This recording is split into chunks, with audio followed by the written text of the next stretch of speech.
கொரிந்தியருக்கு எழுதிய முதல் திருமுகம் 15ஆம் அதிகாரம். கிறிஸ்துவிடம் நாம் கொண்டுள்ள எதிர்நோக்கு இவ்வுலக வாழ்வை மட்டும் சார்ந்திருந்தால் எல்லா மக்களையும் விட இறங்குவதற்கு உரியவராய் இருப்போம்.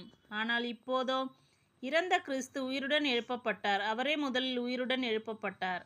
இது அனைவரும் உயிருடன் எழுப்பப்படுவர் என்பதை உறுதிப்படுத்துகிறது. ஒரு மனிதர் வழியாய் சாவு வந்தது போல் ஒரு மனிதர் வழியாகவே இறந்தோர் உயிர்த்தெழுகின்றனர். ஆதாமை முன்னிட்டு அனைவரும் சாவுக்குள்ளானது போல கிறிஸ்துவை முன்னிட்டு அனைவரும் உயிர் பெறுவர். ஒவ்வொருவரும் அவரவர் முறை வரும்போது உயிர் பெறுவர். கிறிஸ்துவே முதலில் உயிர் பெற்றார். அடுத்து கிறிஸ்துவின் வருகையின் போது அவரை சார்ந்தோர் உயிர் பெறுவர்.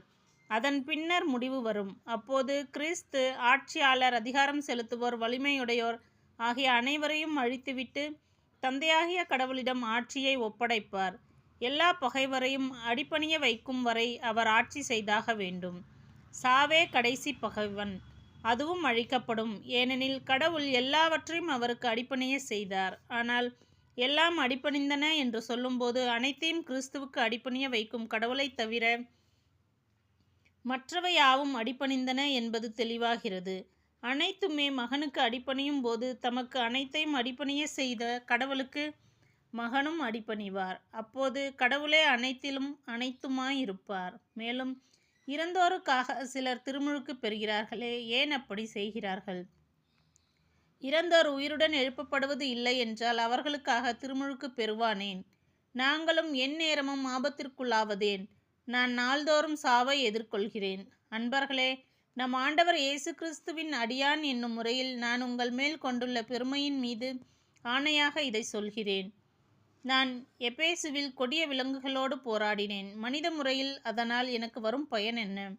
இறந்தோர் உயிர்த்தெழுதல் இல்லையெனில் உண்போம், குடிப்போம், நாளைக்கு சாவோம் என்றிருக்கலாமே. நீங்கள் ஏமாந்து போக வேண்டாம். தீய நட்பு நல்லொழுக்கத்தை கெடுக்கும். அறிவு தெளிவுடன் இருங்கள். நேர்மையுடன் நடந்து கொள்ளுங்கள். பாவம் செய்யாதீர்கள். ஏனெனில் உங்களுள் சிலருக்கு கடவுளை பற்றிய அறிவு இல்லை. உங்களுக்கு வெட்கம் உண்டாகவே இதை சொல்கிறேன். உடல் உயிர் பெற்றெழுதல். இறந்தோர் எப்படி உயிருடன் எழுப்பப்படுவார்கள்? எத்தகைய உடலோடு வருவார்கள் என ஒருவர் கேட்கலாம். அறிவிலியே, நீ விதைக்கும் விதை மடிந்தால் ஒழிய உயிர் பெறாது. முளைத்த பயிராக நீ அதை விதைக்கவில்லை. மாறாக வெறும் கோதுமை மணியையோ மற்றெந்த விதையையோத்தான் விதைக்கிறாய். கடவுளோ தம் விருப்பப்படி அதற்கு ஒரு உருவத்தை கொடுக்கிறார். ஒவ்வொரு விதைக்கும் அதற்குரிய உருவகை கொடுக்கிறார். எல்லா ஊனும் ஒரே வகையான ஊன் அல்ல. மானிடருக்கு ஒரு வகையான ஊனும், விலங்குகளுக்கு இன்னொரு வகையான ஊனும், பறவைகளுக்கு வேறொரு வகையான ஊனும், மீன்களுக்கு மற்றொரு வகையான ஊனும் உண்டு.